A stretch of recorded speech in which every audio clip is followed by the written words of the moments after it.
Hello friends, power plant with Rahul में आपका स्वागत है। DSM, deviation and the settlement mechanism. ये वीडियो आपका DSM पे है और बहुत सारा मैसेज आए, कमेंट आए फ्रेंड्स के कि सर DSM पे एक वीडियो बनाइए। तो DSM का वीडियो जो है वो भी 2 to 3 पार्ट्स में बनेगा। ये आपका फर्स्ट पार्ट है। फर्स्ट पार्ट में हम लोग DSM के बारे में पढ़ेंगे कि deviation and the settlement mechanism क्या है, ये क्यों लाना पड़ा, इसका क्या पर्पस था। CRC जो सेंट्रल इलेक्ट्रिसिटी रेगुलेटरी कमीशन है इंडिया का, वो DSM को क्यों लाया, इसके पीछे क्या रीजंस था। DSM मतलब डेविएशन, उसका सेकंड पार्ट क्या है, सेटलमेंट मैकेनिज्म। दोनों अलग अलग चीज़ है। डेविएशन अलग चीज़ है। डेविएशन मतलब सिंपल समझते हैं कि जो आप कमिटमेंट किए उससे आप कितना डेविएट हुए। मतलब आपने कमिटमेंट किया, कोई अगर पावर प्लांट कमिटमेंट किया कि हम 100 मेगावाट ग्रिड को में इंजेक्ट करेंगे, वो दे रहा है 90 मेगावाट। जो ये जो डिफरेंस होता है, difference between the actual generation which is injected to the grid and कितना उसका शेड्यूल था, उसके बीच के डिफरेंस को हम लोग डेविएशन कहते हैं। और डेविएशन के कारण जो फिनेंशियल इम्प्लीकेशन होता है उसको कैलकुलेट करता है DSM, सेटलमेंट मैकेनिज्म। ठीक है, तो सेटलमेंट मैकेनिज्म का एक छोटा सा पार्ट है आपका deviation and the settlement mechanisms. तो डिटेल से आप इस वीडियो को देखेंगे तो आपको एक डिटेल इन्फॉर्मेशन मिल जाएगा कि डेविएशंस क्या होता है और सेटलमेंट मैकेनिज्म क्या होता है। तो इस वीडियो को ध्यानपूर्वक देखिएगा, आपके लिए काफ़ी इन्फॉर्मेटिव वीडियो है। आपको इस वीडियो देखने के बाद एक बेसिक इन्फॉर्मेशन पता चल जाएगा कि DSM क्या होता है। और जो भी फ्रेंड्स मेंबरशिप नहीं लिए तो मेंबरशिप लेने से आपको मेरा व्हाट्सएप नंबर मिलेगा और कुछ भी अगर डाउट हो पावर प्लांट से रिलेटेड आप मुझे मैसेज कीजिए, मैं आपको उसमें रिप्लाई दूंगा। तो आइए इस वीडियो को स्टार्ट करते हैं।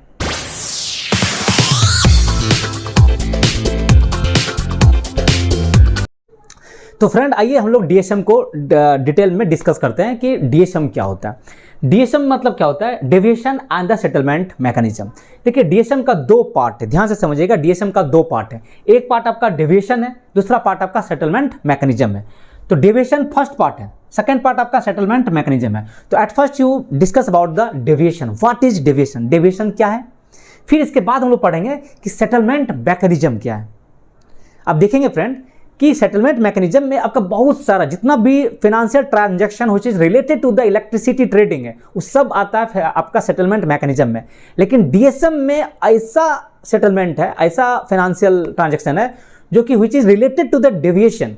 जो डेविएशन के कारण अगर कोई फाइनेंशियल इम्प्लीकेशंस आता है उसको डील करता है आपका DSM, जो हम लोग डिटेल में आप अगर वीडियो को लास्ट तक देखेंगे तो आपको एक आइडिया मिल जाएगा कि सेटलमेंट मैकेनिज्म क्या है। और सेटलमेंट मैकेनिज्म का एक छोटा सा पार्ट है आपका DSM। तो एट फर्स्ट हम लोग देखते हैं कि डेविएशन क्या होता है, फिर हम लोग देखेंगे कि सेटलमेंट मैकेनिज्म क्या होता है। तो फर्स्ट पार्ट आपका डेविएशन पहले हम लोग समझते हैं कि what do you mean by the deviation. Deviation refers to the difference between the actual electricity injected or drawn from the grid by the market participant। Market participant में आपका क्या क्या आता है, आपका जनरेटर्स आता है, आपका डिस्ट्रीब्यूशन कंपनी जो डिस्कॉम होता है या ओपन एक्सेस कंज्यूमर्स होता है, and their pre declared schedule. इसके बीच के डिफरेंस को हम लोग डेविएशंस कहते हैं। जैसे मान लीजिए कि आपका सेलर कौन है, जो आपका इलेक्ट्रिसिटी प्रोड्यूसर कंपनी है, जो आपका जनरेटर है, जनरेशन जो कर रहा है, इसको जनरेशन जो आपको जनरेशन कर रहा है वही तो आपका क्या है, सेलर है। एक होता है आपका बायर। बायर क्या होता है, आपका डिस्ट्रीब्यूशन कंपनी हो सकता है या ओपन एक्सेस कंज्यूमर्स कस्टमर्स हो सकता है।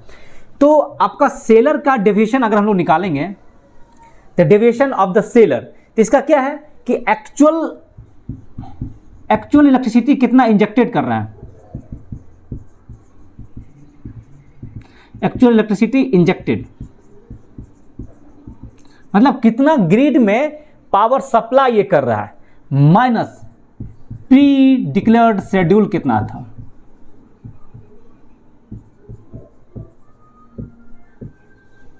ठीक है, तो अगर कोई सेलर है, जैसे आपका जनरेशन कंपनी हो गया, तो इसका अगर हम डेविएशन कैलकुलेट करेंगे तो वो एक्चुअल इलेक्ट्रिसिटी कितना वो इंजेक्ट कर रहा है ग्रिड में और उसका प्री डिक्लेयर्ड शेड्यूल कितना था। जैसे अगर कोई पावर प्लांट A मान लेते हैं, तो A पावर प्लांट आपका पहले से ही प्री डिक्लेयर्ड शेड्यूल था कि हम ग्रिड में 500 मेगावाट का पावर इंजेक्ट करेंगे, मान लीजिए उसका पहले से प्री डिक्लेयर्ड था कि हम 500 मेगावाट पावर इंजेक्ट करेंगे ग्रिड में।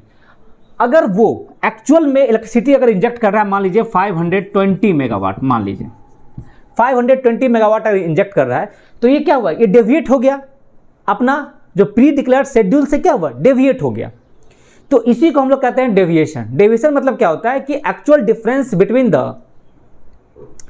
Actual electricity injected into the grid and their pre declared schedule, कितना वो शेड्यूल दिया था और कितना इलेक्ट्रिसिटी एक्चुअल में वो इंजेक्ट कर रहा है, उसके बीच के डिफरेंस को हम लोग डेविएशन कहते हैं। ये होता है आपका सेलर पॉइंट ऑफ व्यू से। इसी प्रकार से आपका कंज्यूमर पॉइंट ऑफ व्यू से भी होगा। जैसे आपका डिस्ट्रीब्यूशन कंपनी है डिस्कॉम, मान लीजिए कि वो बोला कि हम इतना बजे किसी टाइम स्लॉट में, मान लीजिए कि आपका 50 मिनट का टाइम स्लॉट होता है, मतलब 1 आवर में आपका 4 टाइम स्लॉट, तो पूरा डे में आपका 96 टाइम स्लॉट होता है। तो हर टाइम स्लॉट के लिए जितना भी आपका जनरेशन कंपनी हो या आपका डिस्ट्रीब्यूशन कंपनी हो, जो ये मतलब डिस्कॉम हो या आपका ओपन एक्सेस कंज्यूमर्स हो, हर टाइम शेड्यूल के लिए अपना वो डिक्लेरेशन देता है कि हम इस टाइम शेड्यूल में इतना पावर ग्रिड से लेंगे। आपको 1 डे बिफोर ही शेड्यूल दिया जाता है कि आपको 1 दिन पहले शेड्यूल दे दिया कि हम इतना इस टाइम स्लॉट में, हर टाइम स्लॉट के लिए अलग अलग वो लोग शेड्यूल देता है। हो सकता है आपको एक टाइम स्लॉट के लिए एक ही शेड्यूल दे, बट वो जब भी शेड्यूल देगा वो 15 मिनट टाइम स्लॉट के हिसाब से वो शेड्यूल देगा। तो हर कंपनी, चाहे वो जनरेशन कंपनी हो या डिस्कॉम कंपनी हो या जो भी बड़ा बड़ा कंज्यूमर्स हो, वो एक टाइम 50 मिनट के टाइम स्लॉट पे अपना वो शेड्यूल देता है। ठीक है, तो जनरेशन कंपनी अपना शेड्यूल देगा कि हम इतना पावर जनरेशन करेंगे, कंज्यूमर्स देगा कि हम इतना पावर ड्रॉ करेंगे ग्रिड से, और इसी के बीच जो डिफरेंट डेविएशन हो जाता है, तो मान लीजिए कि हमने आपका डिस्कॉम कंपनी बोला कि हम ग्रिड से 200 मेगावाट, उन्होंने बोला कि हम ग्रिड से 200 मेगावाट का पावर इस एक पर्टिकुलर टाइम स्लॉट के लिए हम लोग ड्रॉ करेंगे। लेकिन एक्चुअल में मान लीजिए वो ड्रॉ 195 मेगावाट कर रहा है या 210 मेगावाट कर रहा है, तो क्या होगा, डेविएट कर गया अपने बात पे। डेविएशन मतलब क्या होता है कि अपने बातों से मुकर जाना। हमने ये कमिटमेंट किया और अपने कमिटमेंट पे मैं खड़ा नहीं हो पाया, तो उसके बीच के डिफरेंस को हम लोग डेविएशन कहते हैं। तो उन्होंने बोला कि डिस्कॉम कंपनी कि हम इस पार्टिकुलर टाइम स्लॉट के लिए 200 मेगावाट ग्रिड से पावर लेंगे, कंज्यूम करेंगे, बट वो एक्चुअल में वो शेड्यूल को फुलफिल नहीं किया। वो मान लीजिए कि 195 मेगावाट ड्रॉ करने लगा या 210 मेगावाट ड्रॉ करने लगा, तो इसके बीच के डिफरेंस को ही हम लोग डेविएशन कहते हैं। तो फ्रेंड, डेविएशन समझ गए। Deviation simply refers to the difference between the actual electricity injected or drawn from the grid by the market participants, whether it is generators or the consumers, and their scheduled electricity for a given time blocks. ठीक है, उसके बीच के difference को हम लोग deviation करते हैं कि कितना आपने शेड्यूल दिया था और एक्चुअल में आप कितना उसको पावर फ्लो ले रहे हैं, उसके बीच के डिफरेंस को हम लोग डेविएशन कहते हैं। तो आपका ये डेविएशन फॉर द जनरेटर भी हो सकता है, डेविएशन फॉर ए बायर भी हो सकता है। तो जनरेटर आपको क्या करेगा, आइदर आपका ओवर इंजेक्शन करेगा या अंडर इंजेक्शन करेगा। जनरेटर 2 ही चीज़ कर सकता है, या ओवर इंजेक्ट करेगा या अंडर इंजेक्ट करेगा। देखिए, अगर वो ओवर इंजेक्ट कर रहा है, इट मीन्स जो एक्चुअल जनरेशन है वो आपका मोर देन शेड्यूल जनरेशन, जितना वो शेड्यूल दिया है उससे ज़्यादा जनरेशन कर रहा है, तो वो हम लोग कहेंगे ओवर इंजेक्शन। सपोज कीजिए कि कोई भी पावर प्लांट किसी गिवन टाइम ब्लॉक के लिए दिया कि 500 मेगावाट का वो शेड्यूल दिया, और एक्चुअल में मान लीजिए कि वो 510 मेगावाट पावर ग्रिड को इंजेक्ट कर रहा है, तो उसको हम लोग क्या बोलेंगे, ओवर इंजेक्शन कर रहा है। ओवर इंजेक्शन कितना कर रहा है, actual generation minus the schedule generations, मतलब they generate more than the plant, जितना प्लानिंग था उससे ज़्यादा वो जनरेट कर रहा है, जिसको मतलब ओवर इंजेक्शन करेंगे। एक हो सकता है अंडर इंजेक्शन करें। अंडर इंजेक्शन मतलब क्या होता है कि actual generation less than schedule generation, मतलब they generate less than the plant. मतलब शेड्यूल दिया कि ठीक है हम 300 मेगावाट का जनरेशन करेंगे, एक शेड्यूल दिया कि एक पार्टिकुलर टाइम ब्लॉक के लिए शेड्यूल दिया कि हम 300 का आपको हम जनरेशन करेंगे। अब मान लीजिए कि जनरेशन कर रहा है 290 मेगावाट, तो क्या हुआ, अंडर इंजेक्शन हुआ, मतलब they generate less than the plant. तो ये आपका क्या हुआ, सेलर के लिए हुआ। सिमिलरली इसी प्रकार से बायर के लिए भी होता है, जो आपका कंज्यूमर्स है। कंज्यूमर भी ओवर ड्रॉल कर सकता है या अंडर ड्रॉल कर सकता है। अगर ओवर ड्रॉल कर रहा है, इसका मतलब जो एक्चुअल कंजम्पशन है वह मोर देन द शेड्यूल कंजम्पशन, जितना वो शेड्यूल दिया था कि हम इतना ही पावर ड्रॉ करेंगे, उससे ज़्यादा वो पावर ड्रॉ कर रहा है। Means they consumed more than the plant, जितना प्लानिंग था उससे ज़्यादा कंज्यूम कर रहा है, इसको हम लोग क्या करेंगे कि ओवर ड्रॉल कर रहा है वो। एक होता है अंडर ड्रॉल। अंडर ड्रॉल क्या होता है कि एक्चुअल कंजम्पशन जो है वो less than the schedule consumption, मतलब they consumed less than the plant, जितना प्लानिंग था उससे ज़्यादा, उससे कम वो कंज्यूम कर रहा है, तो इसको क्या होता है कि अंडर ड्रॉल उसको हम लोग बोलेंगे।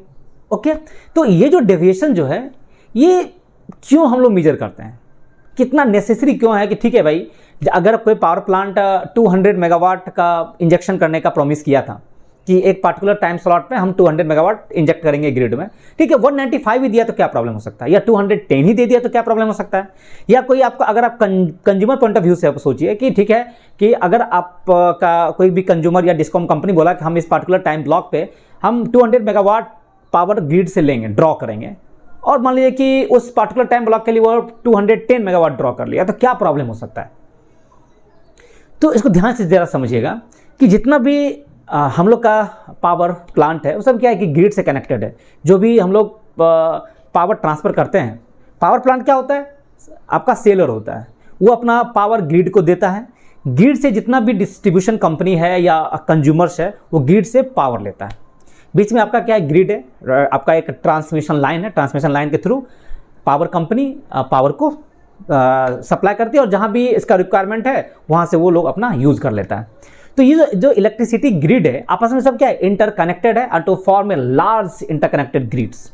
तो इलेक्ट्रिसिटी ग्रिड जो होता है, electricity grid operate on a principle of real time balance between the demand and the supply. आपका क्या होता है कि एक डिमांड होता है, एक सप्लाई होता है, और ग्रिड तभी स्मूथ वर्क करता है जब आपका डिमांड और सप्लाई दोनों इक्वल हो। तो आपका ग्रिड जो होता है वो स्टेबल काम करता है। ग्रिड में कोई भी आपका फ्रीक्वेंसी में कोई भी फ्लक्चुएशंस नहीं होता है। आपका at any moment of the time there should be a delicate balance between the supply and the demand. मान लीजिए कि अगर कोई मिसमैच हो जाता है between the demand and the supply, जैसे आप फ्रेंड पढ़े होंगे कि आपका डिमांड एंड सप्लाई के बीच बैलेंस होना चाहिए, demand equals to supply.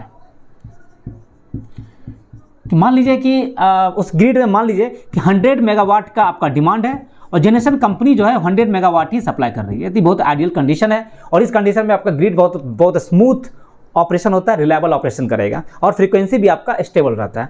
But ऐसा पॉसिबल नहीं है कि हमेशा at every moment of the time आपका डिमांड और सप्लाई में स्मूथ आपका बैलेंस बना रहे। अगर मान लीजिए कि डिमांड और सप्लाई में अगर कोई भी मिसमैच हो जाता है तो उसके फ्रीक्वेंसी में फ्लक्चुएशंस आएगा, which causes destabilize the grid and even causes blackout हो सकता है। मान लीजिए कि आपका ग्रिड डिमांड और सप्लाई में अगर मिसमैच हो गया, मान लीजिए कि demand is greater than supply, मान लीजिए कि आपका ग्रिड में सप्लाई कम है और डिमांड अगर ज़्यादा हो गया तो फ्रीक्वेंसी क्या होगा, डिक्रीज करेगा। अगर आपका डिमांड बहुत ज़्यादा है लेकिन सप्लाई ही नहीं है तो क्या होगा कि ग्रिड का फ्रीक्वेंसी आपका कम हो जाएगा। और अगर मान लीजिए कि सप्लाई ज़्यादा है और आपका डिमांड ही कम है तो ग्रिड का फ्रीक्वेंसी इंक्रीज हो जाएगा। मतलब कि आपका बहुत ज़्यादा पावर जनरेशन दे रहे हैं, ग्रिड में बहुत ज़्यादा पावर है लेकिन उसका कंजम्पशन ही नहीं हो रहा है, तो ग्रिड का फ्रीक्वेंसी क्या होगा, इंक्रीज होना शुरू हो जाता है। ठीक है, तो अगर इसमें कोई भी अगर मिसमैच होगा तो उसका अल्टीमेट इफेक्ट जो होता है वो ग्रिड के फ्रीक्वेंसी पे पड़ता है। और इससे क्या होता है कि जो भी आपका हम लोगों का जितना भी इलेक्ट्रिकल इक्विपमेंट है वो डिजाइन किस पे है, 50 हर्ट्ज पे काम करने के लिए। एक अलाउबल बैंड है, ठीक है, 50 नहीं तो 49.95 से 50.05 हर्ट्ज तक चलिए काम करेगा, एक टॉलरेंस जोन दे दिया है। ठीक है, इस बैंड तक आपका कोई भी प्रॉब्लम नहीं होगा। लेकिन अगर उस बैंड से बाहर निकल जाता है तो उसमें क्या हो सकता है कि उसका इंसुलेशन का प्रॉब्लम होगा, ओवरहीटिंग का चांस रहता है, इवन आपका मोटर का जलने का प्रॉब्लम हो जाएगा, ग्रिड आपका डिस्टेबलाइज हो जाता है, और ये कैस्केडिंग इफेक्ट के चलते आपका इवन पूरा ब्लैकआउट भी हो सकता है। तो इसलिए हम लोग चाहते हैं क्या कि eight any moment of the time आपका डिमांड और सप्लाई के बीच हमेशा बैलेंस बना रहे ताकि ग्रिड रिलायबल ऑपरेशन हो, स्मूथ ऑपरेशन हो ग्रिड का। इसलिए जितना भी मार्केट पार्टिसिपेंट है, जितना भी आपका मार्केट पार्टिसिपेंट है जो कि पावर से कनेक्टेड है, लाइक आपका पावर जनरेटर हो गया, या डिस्ट्रीब्यूशन कंपनी डिस्कॉम हो गया, या ओपन एक्सेस कंज्यूमर्स हो गया, या जितना भी इंडस्ट्रीज वगैरह जितना भी है, सबको बोला जाता है कि have to submit their schedule. Schedule मतलब क्या होता है, फॉरकास्ट कीजिए कि आप कितना जनरेशन कीजिएगा एक पार्टिकुलर टाइम इंटरवल पे, या डिस्कॉम कंपनी को बोला जाता है कि आप अपना रिक्वायरमेंट सबमिट कीजिए कि आपको एक पार्टिकुलर टाइम ब्लॉक पे कितना पावर का रिक्वायरमेंट है। तो हर 15 मिनट टाइम इंटरवल पे जनरेशन कंपनी को, या डिस्कॉम हो या कोई हैवी ड्यूटी कंज्यूमर्स है, सबको बोला जाता है कि एक हर टाइम ब्लॉक के लिए आपका कितना रिक्वायरमेंट है। पावर प्लांट को बोला जाता है कि आप कितना जनरेशन कीजिएगा, डिस्कॉम कंपनी कंज्यूमर्स को बोला जाता है कि एक पार्टिकुलर टाइम ब्लॉक के लिए आप कितना पावर यूज कीजिएगा। तो every market participant are required to be submit their schedules in advance for specific time blocks. एक स्पेसिफिक टाइम ब्लॉक्स के लिए बोला जाता है कि आप अपना रिक्वायरमेंट सबमिट कीजिए, और उसी के हिसाब से बोला जाता है कि आप उस शेड्यूल से आप एडहियर रहिए, आप शेड्यूल से डेविएट मत होइए। डिस्कॉम कंपनी को बोला जाता है आपने जितना उस टाइम ब्लॉक के लिए शेड्यूल दिया था उतना ही पावर ड्रॉ कीजिए। पावर जनरेशन कंपनी को बोला जाता है कि आपने जो उस टाइम ब्लॉक के लिए जितना शेड्यूल आपने दिया वो उतना ही पावर आप इंजेक्ट कीजिए ग्रिड में, ताकि आपका डिमांड और सप्लाई के बीच बैलेंस बना रहे और ग्रिड स्मूथ ऑपरेट करे। तो फ्रेंड, जो आपका इलेक्ट्रिसिटी ग्रिड है, the electricity grid needs a delicate balance between how much power is being generated and how much power is being consumed at any time of intervals। तो electricity grid जो होता है इसी balance पे काम करता है कि how much power is being generated and how much power is being consumed. ये दोनों के बीच बैलेंस होना चाहिए। If there is a too much generations, the frequency of the grid goes up, and if there is a too much consumptions, then the frequency drops, and in both scenarios then lead to instability and even causes blackout।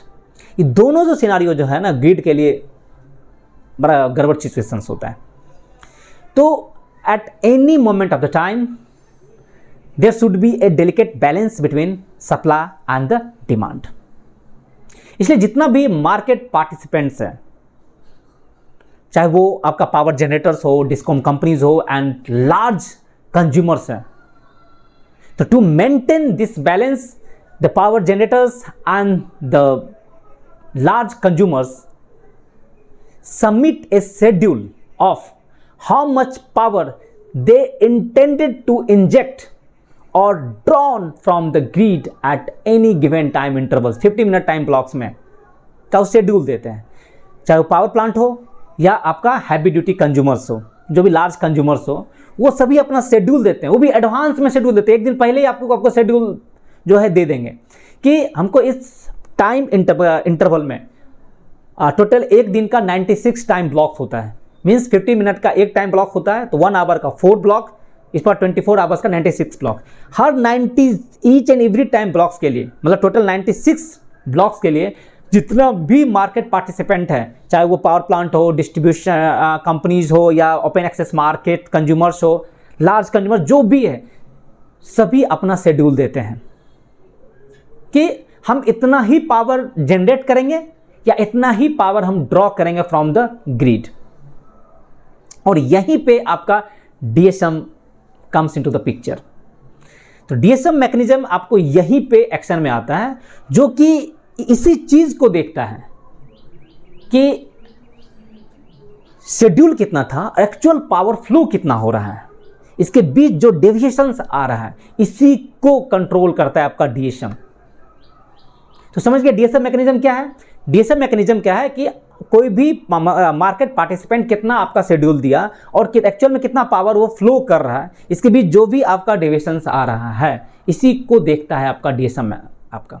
तो DSM देखिए क्या है कि DSM is a regulatory framework. DSM क्या एक आपका regulatory framework है जो कि आपका सीआरसी के द्वारा आता है। डिजाइन टू पेनलाइज्ड, ध्यान रखिएगा, डिजाइन टू पेनलाइज्ड और incentivise electricity generators and consumers for deviating from their scheduled electricity injection or the withdrawal। DSM जो होता है वो CRC के द्वारा नॉर्म्स लाया गया है कि इसका मेन लाने के पीछे रीजन ये था कि जितना भी मार्केट पार्टिसिपेंट है वो मतलब एडियर टू द शेड्यूल रहे, कि शेड्यूल जो आपने दिया है उसी से आप चिपका रहिए, उसमें कोई भी आपको डेविएशन नहीं लाना है। अगर आप डेविएट करते हैं तो आपको पेनलाइज्ड किया जा सकता है और इन सम केसेस आपको इंसेंटिवाइज भी किया जाएगा। अगर आप डेविएट करते हैं तो आपको एक सर्टेन सिचुएशंस में हो सकता है आपको पेनलाइज किया जाए, पेनाल्टी मारा जाए। आप जितना डेविएट करते हैं उस पर आपको पेनलाइज भी किया जा सकता है, या हो सकता है कि आप अगर डेविएट कर रहे हैं तो आपको इंसेंटिवाइज भी किया जाएगा। मैं आपको बाद में बताऊंगा कि कब वो पेनलाइज होता है और कब इंसेंटिवाइज किया जाएगा। किसको? जितना भी इलेक्ट्रिसिटी पावर प्लांट है, पावर प्लांट को भी पेनलाइज कर सकता है, इंसेंटिवाइज कर सकता है, एंड कंज्यूमर्स को भी कर सकता है कि भाई आप डेविएट किए हैं। आप अगर कोई भी, सिंपल समझिए कि कोई भी पावर प्लांट हो या कंज्यूमर्स हो, अगर ग्रिड को सपोर्ट कर रहा है, अगर डेविएशन करके ग्रिड को अगर सपोर्ट कर रहा है तो उसको इंसेंटिवाइज किया जाएगा। अगर मान लीजिए कि ग्रिड को डिस्टेबलाइज कर रहा है, कि ग्रिड के फ्रीक्वेंसी को अगर सपोर्ट नहीं कर रहा है, उसके अपोजिट डायरेक्शन में अगर काम कर रहा है, मान लीजिए कि ग्रिड का फ्रीक्वेंसी ऑलरेडी डिक्रीज है और उसको वो डिक्रीज कर रहा है, तो उस केस में आपको पेनलाइज किया जाएगा। अब मान लीजिए कि ग्रिड का फ्रीक्वेंसी डिक्रीज है और पावर आपका जनरेटर है या कस्टमर्स है, कंज्यूमर्स है, अगर ग्रिड के फ्रीक्वेंसी को सपोर्ट कर रहा है तो आपको इंसेंटिवाइज किया जाएगा। तो डीएसएम का मेन यही काम है कि वो देखता रहेगा कि पावर प्लांट, कौन सा पावर प्लांट डेविएट किया, कौन सा कंज्यूमर्स डेविएट किया है, ग्रिड के फ्रीक्वेंसी को स्टेबलाइज किया है या डिस्टेबलाइज किया है, उसके टैरिफ के आधार पे उसको पेनलाइज किया जाएगा या उसको इंसेंटिवाइज करेगा। नेक्स्ट पार्ट है आपका कि why do deviation occur, deviation आखिर होता ही क्यों है? कोई भी मार्केट पार्टिसिपेंट अपने शेड्यूल के साथ एडहियर क्यों नहीं रहता है, डेविएशंस क्यों आता है? क्योंकि डेविएशन है तभी तो आपका डीएसएम आया। तो deviation, why do deviation occurs? देखिए समटाइम्स क्या होता है कि deviation is unavoidable due to the following factors. कभी कभी आपका डेविएशन जो होता है वो हो जाता है, आप उसको बहुत हद तक डेविएशन को आप रोक सकते हैं, लेकिन कभी कभी आपका डेविएशन जो होता है वो अनअवॉइडेबल हो जाता है due to the following factors. जैसे आपका फर्स्ट क्या है? Unpredictable demand. आपका डिमांड अगर अनप्रिडिक्टेबल है, देखिए ऐसे भी कोई भी कंज्यूमर्स जो इन एडवांस 24 आवर एडवांस में अपना शेड्यूल फॉरकास्ट करता है कि भाई हम इस पर्टिकुलर टाइम ब्लॉक में इतना पावर हम लोग लेंगे, बट ये तो फॉरकास्ट किया, लेकिन एक्चुअल में वो चेंज हो जाता है। चेंज होने का बहुत सारा रीजंस है। अगर मान लीजिए कि आपका वेदर ही चेंज हो गया, या सडन कोई इवेंट हो गया, या अनफॉर्चून इंडस्ट्रियल एक्टिविटी हो गया, तो आप फॉरकास्ट कर सकते हैं, बट एक्यूरेट आप नहीं पता कर सकते हैं कि हमको कल के इस टाइम में इतना ही पावर का हमको रिक्वायरमेंट होगा। आप कैसे इसको प्रिडिक्ट कर सकते हैं? हम लोग based on the past data हम लोग एक फॉरकास्ट करते हैं कि ठीक है कल इस टाइम ब्लॉक में हमको इतना पावर का रिक्वायरमेंट होगा, लेकिन उसमें हो सकता है आपका वेदर चेंज हो गया। मान लीजिए कि अचानक आपका वेदर, आपका सन था, रेनी डेज हो गया, या कोई आपका सडन कोई इवेंट ही आपका घट गया, या इंडस्ट्रियल में आपका कोई ऐसा इक्विपमेंट ट्रिप कर गया, आपका रिक्वायरमेंट ही अब नहीं है। तो ये क्या होता है कि आपका जो रियल टाइम में जो पावर का जो रिक्वायरमेंट होता है वो सटीक होता है, लेकिन आप 24 आवर्स पे फॉरकास्ट करते हैं तो इसी से आपका कुछ आपका डिमांड डेविएट हो जाता है। ठीक है, तो लेकिन शेड्यूल देना पड़ता है। शेड्यूल से क्या होता है कि आप थोड़ा बहुत डेविएट होते हैं, लेकिन डेविएशन को आप, इस प्रकार के डेविएशन को आप अवॉइड नहीं कर सकते हैं। ठीक है, सेकंड आपका मतलब इंटरमिटेंट रिन्यूएबल एनर्जी। अभी आपका क्या है कि सोलर पावर आप ग्रिड में दे रहे हैं, विंड पावर दे रहे हैं, लेकिन it is very difficult to forecast with the absolute accuracy कि हम कल इस टाइम ब्लॉक में इतना पावर देंगे ही। इसका एब्सोल्यूट आप मेजर नहीं कर सकते हैं, उसको एक्यूरेसी के साथ नहीं बोल सकते हैं।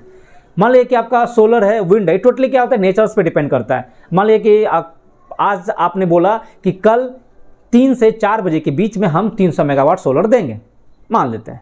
कल अचानक आपका वेदर चेंज हो गया, क्लाउडी मोशन हो गया, फिर सोलर का जो आपका प्रेडिक्शन था चला गया, आपका तो ऐसे ही डिमांड, आपका सप्लाई जो है डेविएट हो गया आपका शेड्यूल से। तो इस प्रकार का आपको प्रॉब्लम होता है। कि चूँकि रिन्यूएबल एनर्जी से आप एक्यूरेट प्रिडिक्शन नहीं कर सकते हैं कि कल हम इतना पावर देंगे, ग्रिड में इंजेक्ट करेंगे, ठीक है। तो उससे आपका डिविशंस होता है। तीसरा देखिए फोर्स आउटेज। देखिए फोर्स आउटेज तो हो ही सकता है। मान लिया कि कोई पावर प्लांट अभी इतना जनरेशन आज कर रहा है, कल का शेड्यूल दिया कि भाई हमें आप 500 मेगावाट कल देंगे, अचानक इन्हें ट्रिप कर गया, ट्यूब लीकेज हो गया, या कोई ट्रांसमिशन लाइन ही फेल कर गया। तो इस तरह का प्रॉब्लम तो हो ही सकता है कि प्लांट आपका ट्रिप कर गया, या आपका कोई ट्रांसमिशन लाइन जिससे आपको पावर को ट्रांसफर करना था वो आपका फेल हो गया। तो इस तरह का ये इसको फोर्स आउटेज से आप रोक नहीं सकते हैं। प्रॉब्लम रनिंग का, अगर प्लांट रनिंग करने समय तो ट्रिप कर सकता है किसी भी रीजन से। तो यहाँ पे आपका जो शेड्यूल आपने दिया था उससे आपका डेविएशन शुरू हो जाएगा। ऑपरेशनल कंस्ट्रेंट, ये भी एक इंपॉर्टेंट फैक्टर है कि मान लीजिए कि अचानक आपका, जैसे पावर प्लांट की मैं बात करता हूँ कि पावर प्लांट, कोई ए पावर प्लांट है, उसने बोला कि कल का एक शेड्यूल दिया कि ठीक है मैं 500 मेगावाट मेरा डीसी है, मैं इतना कल दूंगा। अचानक टेक्निकल कंस्ट्रेंट आ गया कि मान लीजिए कि कोल का प्रॉपर्टीज़, आपको ऐसा कोल मिला कि आप पावर जनरेट ही नहीं कर रहे हैं, या कोई पीए फैन, प्राइमरी ईयर फैन, या आईडी फैन, एफडी फैन, या कोई भी मेजर जो उसका क्रिटिकल इक्विपमेंट में ही कुछ प्रॉब्लम आ गया, तो आप जनरेशन नहीं कर सकते। आपको वहाँ अपना डिक्लेरेशन कैपेसिटी रिवाइज करना पड़ता है। तो इस तरह का टेक्निकल कंस्ट्रेंट तो आ ही सकता है। या आपका नेटवर्क कंजेक्शन हो गया, आप अचानक नेटवर्क में बहुत ज़्यादा पावर सप्लाई आ गया। अब नेटवर्क, हर ट्रांसमिशन लाइन का तो अपना कैपेसिटी होता है कि इतना कैपेसिटी तक के पावर को हम ट्रांसफर कर सकते हैं, लेकिन मान लीजिए उससे ज़्यादा कैपेसिटी का पावर आ गया तो भाई नेटवर्क कंजेशन हो गया, पावर ट्रांसफर ही नहीं कर रहा है। जो आपका जो कंज्यूमर था, कंज्यूमर तक का पावर पहुंचा ही नहीं रहे हैं। तो इस तरह का प्रॉब्लम आता है, और इस तरह के प्रॉब्लम आने से क्या होता है कि आपका डिविएशन आएगा ही आएगा, और इसको आप अवॉइड नहीं कर सकते, वो होगा ही डिविएशन। और फ्रेंड, डीएसएम का जो सेकंड पार्ट है आपका सेटलमेंट मैकेनिज्म। तो what is settlement mechanism in electricity? Electricity में आपका सेटलमेंट मैकेनिज्म क्या होता है? तो friend, the settlement mechanism is the entire system through which financial transaction for electricity are finalised. Means it is related to all the financial transaction related to electricity trading। जितना भी electricity trading होता है उससे related जितना भी financial transaction होगा उसी को हम लोग सेटलमेंट मैकेनिज्म कहते हैं। Means settlement mechanism is the entire system through which financial transaction, ऐसा फाइनेंशियल ट्रांजैक्शन जो आपका related to the electricity trading हो, उसको हम लोग कहते हैं। और ये इंश्योर करता है कि जितना भी मार्केट पार्टिसिपेंट्स हैं आर करेक्टली पेड और द चार्ज्ड। सबको, अगर कंज्यूमर्स है उसको करेक्टली चार्ज किया गया है कि नहीं, या जो मार्केट जो आपका पावर प्लांट है, पावर जनरेशन कंपनी है, उसको करेक्टली पेड हुआ है कि नहीं, उसको भी ये इंश्योर करता है। तो फ्रेंड, आपका जो सेटलमेंट मैकेनिज्म में ऐसा ट्रांजैक्शन होता है जो कि related to the electricity trading होता है। इसमें क्या क्या ट्रांजैक्शन हो सकता है? तो उसका जो की aspect of the settlement mechanism में फर्स्ट जो आता है आपका शेड्यूल्ड ट्रांजैक्शन होता है। This is the primary settlement. सबसे पहले सेटलमेंट जो होगा वह शेड्यूल्ड ट्रांजैक्शन का ही होता है। ये क्या होता है scheduled transaction? The power generators are paid for the electricity they committed to generate and injected as per their schedule. Power plant को जितना वो कमिटेड किया था कि हम इतना पावर जनरेट करेंगे और इंजेक्ट करेंगे ग्रिड में, उसको पेमेंट किया जाएगा।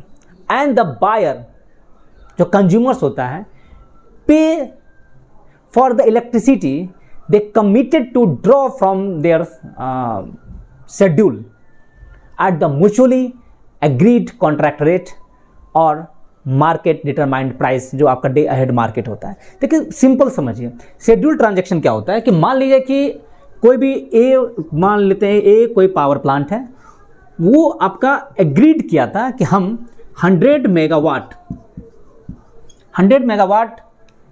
का हम एग्रीड करते हैं कि 100 मेगावाट को हम पावर ये जनरेट करेंगे और इंजेक्ट करेंगे ग्रिड में।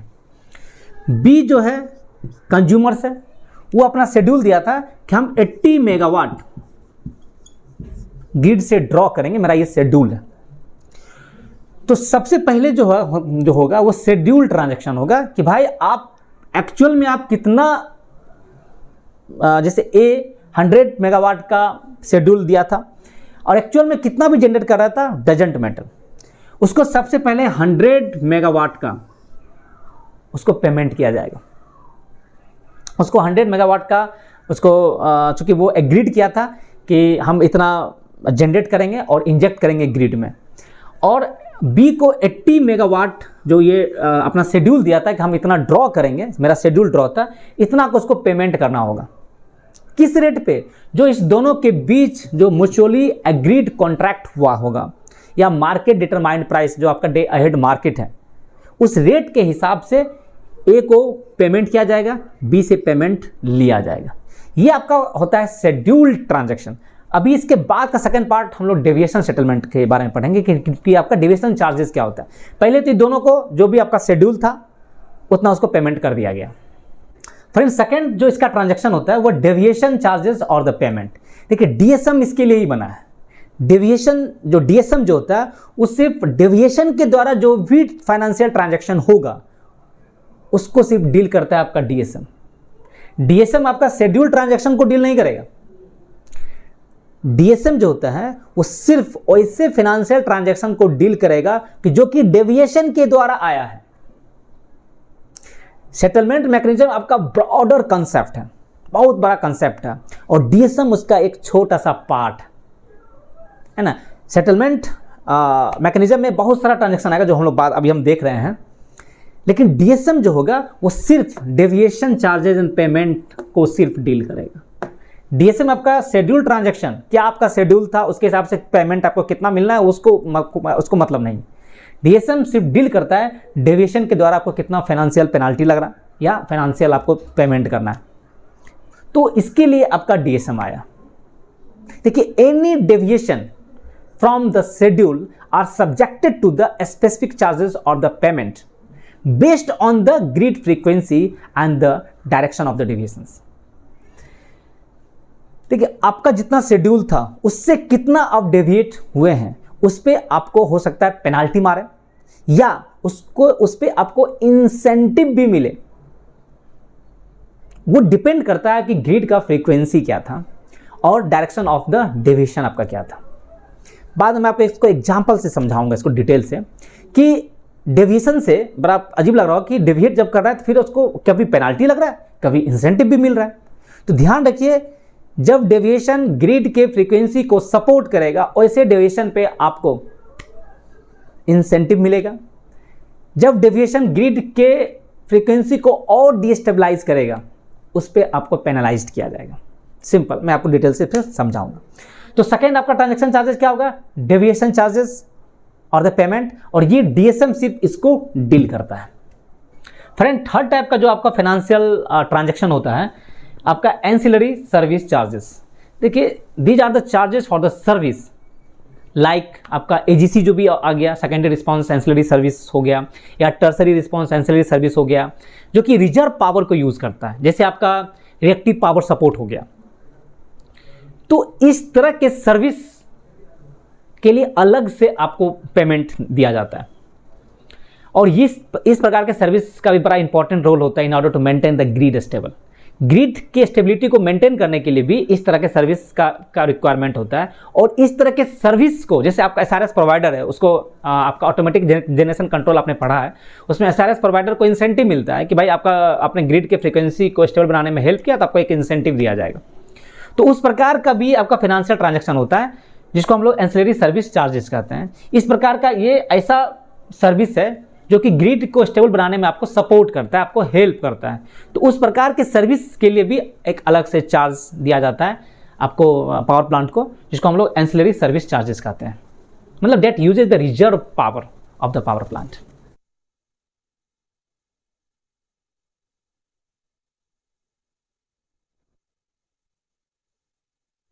Electricity from the generating station to the load centre.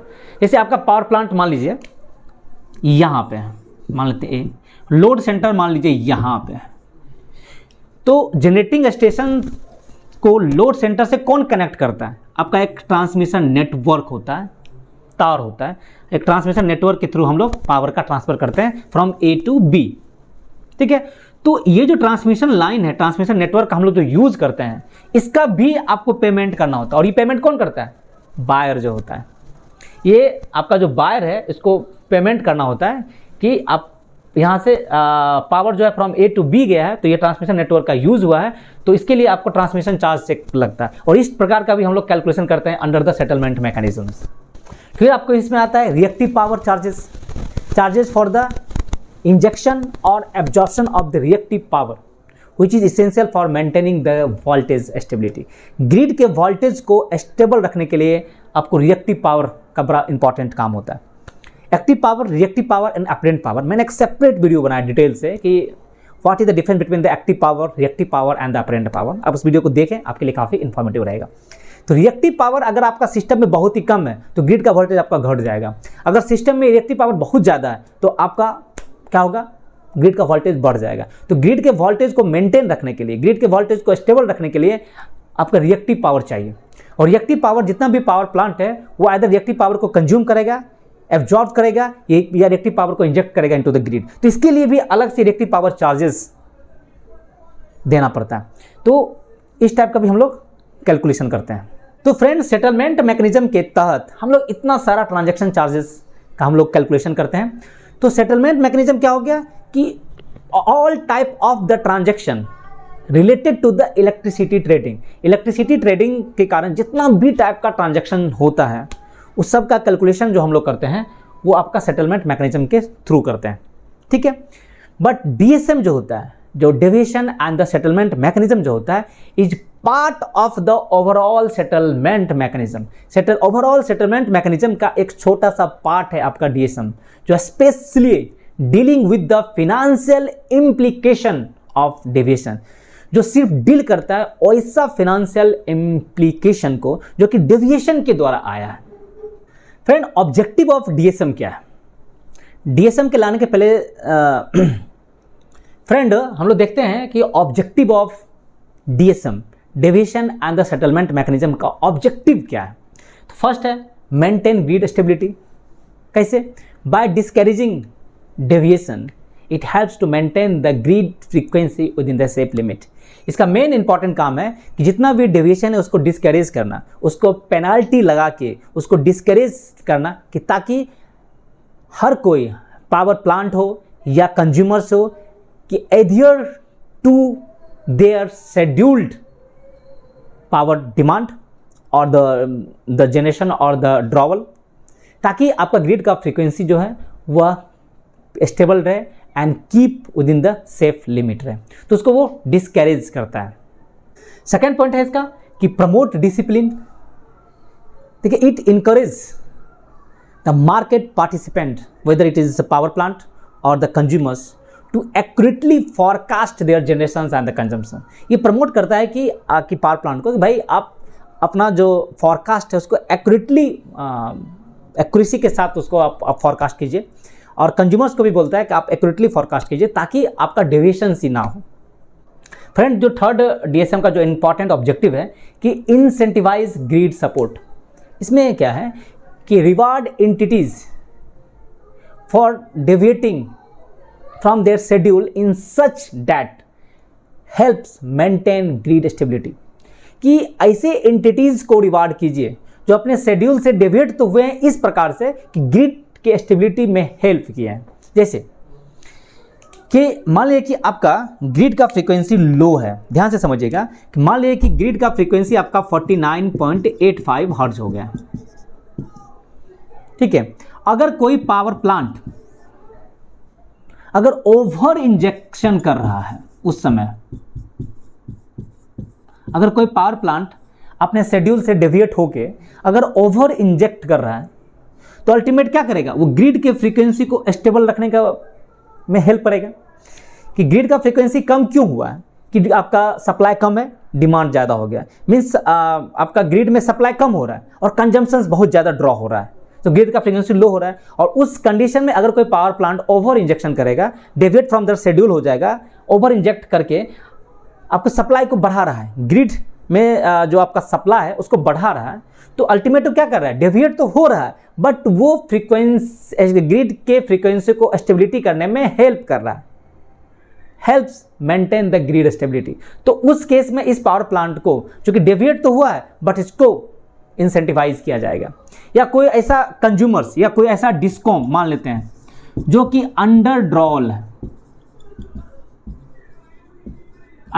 कर रहा है, मतलब जितना उसको डिमांड था उससे कम ड्रॉ कर रहा है, तो अल्टीमेट अपने शेड्यूल से डेविएट तो हो रहा है। मान लीजिए कि उसमें ग्रिड का फ्रीक्वेंसी कम है और डिस्कॉम 100 मेगावाट उसको ड्रॉ करना था, शेड्यूल था कि उसको 100 मेगावाट उसको ग्रिड से लेना था, लेकिन देख रहे भाई इसका फ्रीक्वेंसी तो कम है, वो 80 मेगावाट ही ड्रॉ कर रहा है, ये अंडर ड्रॉ कर रहा है। तो अल्टीमेट क्या रहा है, अपना डिमांड को घटा रहा है ताकि ग्रिड का फ्रीक्वेंसी स्टेबल रहे, 50 हर्ट्ज के पास पहुंचे। तो इस दोनों कंडीशन में इस डिस्कॉम को भी इंसेंटिवाइज किया जाएगा और इस पावर प्लांट जो कि ओवर इंजेक्ट कर रहा है, जबकि आपका फ्रीक्वेंसी लो है और उस कंडीशन में आप ओवर इंजेक्ट कर रहे हैं, या डिस्कॉम ऐसा डिस्कॉम जो कि फ्रीक्वेंसी लो है और अंडर ड्रॉ कर रहा है, तो उस केस में उसको इंसेंटिवाइज करेगा। भाई आपने ग्रिड के फ्रीक्वेंसी को स्टेबिलिटी करने में हेल्प रखा, आपको इंसेंटिवाइज करेंगे। तो डीएसएम का बड़ा इंपॉर्टेंट यहाँ पे ऑब्जेक्टिव है। दूसरा क्या है कि आपको पेनलाइज करेगा, फोर्थ केस है पेनलाइज करेगा ऐसा एंटिटीज को जो कि अपने शेड्यूल से डेविएट इस प्रकार से हुआ है that destabilise the grid frequency. मान लीजिए कि अगर ग्रिड का फ्रीक्वेंसी मान लीजिए ज़्यादा है, या यहीं पे मान लीजिए कि ग्रिड का फ्रीक्वेंसी 49.85 हर्ट्ज था, ठीक है, और उसमें कोई पावर प्लांट है जो कि अंडर इंजेक्शन कर रहा है। ग्रिड का अगर फ्रीक्वेंसी लो है, अगर वो अंडर इंजेक्शन कर रहा है, मान लीजिए उसका शेड्यूल था 100 मेगावाट देने का, लेकिन किसी कारण से वो 90 मेगावाट ही दे रहा है, तो देखिए अपने शेड्यूल से डेविएट तो हुआ है और उसमें फ्रीक्वेंसी आपका लो है और लो फ्रीक्वेंसी में भी ये कम पावर सप्लाई कर रहा है। पर इसको अगर ओवर इंजेक्ट करता तो ग्रिड का फ्रीक्वेंसी में स्टेबिलिटी में वो हेल्प करता, लेकिन उल्टा ये और क्या कर रहा है, पावर कम दे रहा है। मतलब फ्रीक्वेंसी लो है, मतलब डिमांड ज़्यादा है, सप्लाई कम हो रहा है, और ये सप्लाई और कम कर दिया, भाई 100 की जगह 90 देने लगा, तो इसको ये पेनलाइज कर देगा और भी हैवी रेट लगाता है। लो फ्रीक्वेंसी में अगर आप अंडर इंजेक्शन कर रहे हैं तो आपको हैवी पेनाल्टी लगाएगा डीएसएम। या कोई डिस्कॉम है वो ओवर ड्रॉल कर रहा है, 100 मेगावाट उसको लेना था ग्रिड से, वो 120 मेगावाट ड्रॉ कर रहा है। देख रहे हैं भाई अल्टीमेटली आपका सप्लाई कम है, डिमांड ज़्यादा है, और ये डिमांड बढ़ा दिया तो अपना शेड्यूल से डेविएट हो गया, तो क्या करेगा, इसको ह्यूज पेनाल्टी मारेगा, इसका हाई टेरिफ रेट से ह्यूज पेनाल्टी मारेगा। भाई आप तुम तो और ग्रिड के फ्रीक्वेंसी को ही तुम डिस्टेबलाइज कर रहे हो। तो डीएसएम यहाँ पे बड़ा इंपॉर्टेंट रोल प्ले करता है। वो इंसेंटिवाइज भी करेगा, आपने देखा कि इंसेंटिवाइज किस केस में करेगा और पेनलाइज आपको किस केस में करेगा। तो ध्यान रखिए कि डीएसएम आपको इंसेंटिवाइज तभी करेगा जब कोई भी मार्केट पार्टिसिपेंट, चाहे वो डिस्कॉम हो या पावर जनरेशन कंपनी हो, उसको तभी इंसेंटिवाइज करेगा जब वो ग्रिड के फ्रीक्वेंसी को स्टेबल रखने में हेल्प करेगा। और पेनलाइज्ड कब करेगा, जब आप कोई भी मार्केट पार्टिसिपेंट हो, चाहे वो कंज्यूमर्स हो या जनरेशन कंपनी हो, उसको पेनलाइज करेगा जब वो ग्रिड के फ्रीक्वेंसी को और डिस्टेबलाइज कर रहा है। तो जैसे इस कंडीशन में क्या कर रहा है, डिस्टेबलाइज ही कर रहा है, तो इस कंडीशन में वो हैवी पेनाल्टी मारेगा पावर प्लांट को और डिस्कॉम को। देखिए फ्रेंड, आपका नेक्स्ट है कि हाउ डीएसएम वर्क्स, किस प्रकार से डीएसएम आपका वर्क करता है उसको देखिए। देखिए सेंट्रल इलेक्ट्रिसिटी रेगुलेटरी कमीशन जो सीआरसी जो है in India has implemented detailed DSM regulations and the key aspect are, first आपका होता है टाइम ब्लॉक्स। देखिए डीएसएम को रेगुलेट कौन करता है, आपका सीआरसी करता है। वो टाइम टू टाइम आपका डीएसएम रेगुलेटरी के लिए बहुत सारा रूल एंड रेगुलेशंस निकालता है। तो उसमें जो देखिए उसका अगर की एस्पेक्ट देखें, पहला आता है टाइम ब्लॉक्स। देखिए जो डेविएशन जो होता है are calculated for the specific time blocks, 50 minute time blocks होता है, जितना हर टाइम ब्लॉक के लिए अलग अलग आपका डेविएशन को कैलकुलेट करना होता है। तो deviations are calculated for each and every time blocks, आपका 50 मिनट का टाइम ब्लॉक्स होता है, ठीक है। दूसरा आपका फ्रीक्वेंसी लिंक्ड चार्जेस है कि charges for the deviation are dynamically linked with grid frequency. जो आपको डेविएशन आप करते हैं तो डेविएशन का जो चार्जेज होता है वो डायरेक्टली लिंक कर दिया गया ग्रिड फ्रीक्वेंसी से। जैसे आपका ग्रिड का फ्रीक्वेंसी लो फ्रीक्वेंसी है, लो फ्रीक्वेंसी मतलब क्या होता है, डिमांड ग्रेटर है सप्लाई से, मतलब आपका सप्लाई कम है, डिमांड अगर ज़्यादा है तो फ्रीक्वेंसी आपका लो हो जाता है। तो इसका मतलब क्या, आपका जनरेशन का शॉर्टेज है। आपका लो फ्रीक्वेंसी मतलब क्या होता है कि जनरेशन का शॉर्टेज है, कंजम्पशन साइड आपका ज़्यादा है। अगर इस कंडीशन में अगर आपका ग्रिड का फ्रीक्वेंसी लो है, अगर कोई पावर जनरेशन कंपनी अगर अंडर इंजेक्ट कर रहा है, फ्रीक्वेंसी लो है इसके बाद भी जनरेशन का ऑलरेडी शॉर्टेज है, उस कंडीशन में अगर कोई पावर प्लांट अंडर इंजेक्शन कर रहा है तो उसको हाई पेनाल्टी रेट है। मैं आपको नेक्स्ट वीडियो में इसका डिस्कस करूंगा कि क्या उसका पेनाल्टी रेट है। हाई पेनाल्टी रेट से उसको पेनल चार्ज लगाएगा। या ऐसा कंज्यूमर्स जो ओवर ड्रॉ कर रहा है, अपना जितना शेड्यूल था उससे ज़्यादा ओवर ड्रॉ कर रहा है, तो उस कंडीशन में भी उस कंज्यूमर को, उस डिस्कॉम को हैवी पेनल्टी लगाएगा। बहुत ज़्यादा टैरिफ रेट है उसका, बहुत हाई रेट से उसको पेनलाइज करेगा। दूसरा, अगर लो फ्रीक्वेंसी है और कोई ऐसा पावर प्लांट है जो कि ओवर इंजेक्ट कर रहा है, अपना शेड्यूल से भी ज़्यादा अगर पावर जनरेशन कर रहा है, तो अल्टीमेटली ग्रिड को सपोर्ट कर रहा है, तो उस कंडीशन में उस पावर प्लांट को इंसेंटिवाइज करेगा। या ऐसा डिस्कॉम कंपनी या कंज्यूमर्स जो है, जो जितना शेड्यूल था उससे अगर कम ड्रॉ कर रहा है ग्रिड से, तो उसको भी इंसेंटिवाइज करेगा। ठीक है। उसी प्रकार अगर हाई फ्रीक्वेंसी है, मतलब सप्लाई ज़्यादा है, डिमांड कम है, और उस कंडीशन में अगर कोई पावर प्लांट अगर ओवर इंजेक्ट कर रहा है, सिस्टम में ऑलरेडी आपका जनरेशन काफ़ी ज़्यादा है, सप्लाई बहुत ज़्यादा है, और उस कंडीशन में अगर कोई पावर जनरेशन कंपनी और वो पावर सप्लाई बढ़ा दिया, अपना शेड्यूल से भी ज़्यादा जाके अगर ओवर इंजेक्ट किया, तो उसको भी ह्यूज पेनल्टी मारेगा। क्योंकि उससे भाई देख रहा है कि ग्रिड का फ्रीक्वेंसी तो ऑलरेडी हाई और तुम हाई कर रहे हो और ज़्यादा ओवर इंजेक्ट कर रहे हो, सिस्टम का फ्रीक्वेंसी बढ़ रहा है, तो उसको हाई पेनल्टी मारेगा। इवन हाई फ्रीक्वेंसी है और कोई अगर डिस्कॉम या कंज्यूमर्स जो है वो पावर को कम ड्रॉ कर रहा है, तो उसको ह्यूज पेनल्टी मारेगा। भाई अपना तुम शेड्यूल से डिबेट हो गए, तुम लो, तुम्हारा तो ऑलरेडी डिमांड कम है और तुम पावर कंजम्पशन कम कर रहे हो, तो उसको ह्यूज पेनल्टी मारेगा। इसके इन्वर्स में अगर जाइए, अगर हाई फ्रीक्वेंसी है और कोई अगर पावर प्लांट अपना शेड्यूल से डेविएट होके अंडर इंजेक्शन कर रहा है, मतलब जनरेशन कम कर रहा है, देख रहे भाई जनरेशन ऑलरेडी ज़्यादा है, हम जनरेशन कम करते हैं, तो उसको इंसेंटिवाइज करेगा। या कोई अगर डिस्कॉम है, वो देख रहा है कि ग्रिड का फ्रीक्वेंसी ऑलरेडी ज़्यादा है, अपना कंजम्पशन को बढ़ा दिया, जितना शेड्यूल था उससे ज़्यादा वो ओवर ड्रॉ कर रहा है, तो अल्टीमेटली ग्रिड के फ्रीक्वेंसी में वो हेल्प कर रहा है, तो उसको इंसेंटिवाइज करेगा। तो इसलिए जितना भी डेविएशन का जो चार्जेस है उसको फ्रीक्वेंसी से डायनेमिकली लिंक कर दिया गया है। थर्ड जो इंपॉर्टेंट है, वॉल्यूम लिमिट भी किया गया है। There are limit on the permissible volume of deviations. Deviation beyond these limit attract even higher charges, additional charges आपको लगा देगा। जैसे आपको दे दिया कि किसी भी पावर प्लांट में भाई अब इतना तक आप डेविएशन कर सकते हैं, आपको ज़्यादा चार्जेस नहीं लगेगा। आप डेविएट होते हैं तो एक आपको लिमिट दे दिया, एक बैंड दे दिया कि इतना अगर आप डेविएट करते हैं तो आपको थोड़ा बहुत एक्स्ट्रा चार्जेस लगेगा, पेनाल्टी आपको लगेगा। लेकिन अगर उस लिमिट जो है, जो उसका बैंड है, अगर उससे भी ज़्यादा आप डेविएट करते हैं तो आपको ह्यूज पेनाल्टी, एक एडिशनल चार्जेस के साथ आपको पेनाल्टी दिया जाएगा। ठीक है, तो ये एक दे दिया गया है वॉल्यूम लिमिट। लेकिन फ्रेंड, फोर्थ जो इंपॉर्टेंट है आपका, market price linkage. The normal rate of charges for deviation is often linked with market clearing prices. Market clearing prices से उसको लिंक कर दिया गया। मार्केट क्लियरिंग प्राइसेस जो होता है, जैसे आपका डे अहेड मार्केट या real time market available on the power exchange.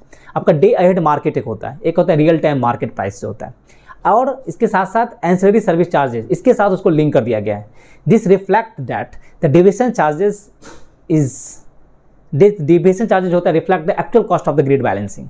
जो ग्रिड बैलेंसिंग में कितना आपको एक्चुअल कॉस्ट लग रहा है उसको रिफ्लेक्ट करे आपका डेविएशन चार्जेस। मैं आपको डिटेल से इसका नेक्स्ट पार्ट में मैं बताऊंगा कि आपका मार्केट क्लियरिंग प्राइस क्या होता है, एरिया क्लियरिंग प्राइसेस क्या होता है, डे अहेड मार्केट क्या होता है, रियल टाइम मार्केट क्या होता है। डिटेल से मैं नेक्स्ट पार्ट में इसका वीडियो बनाऊंगा।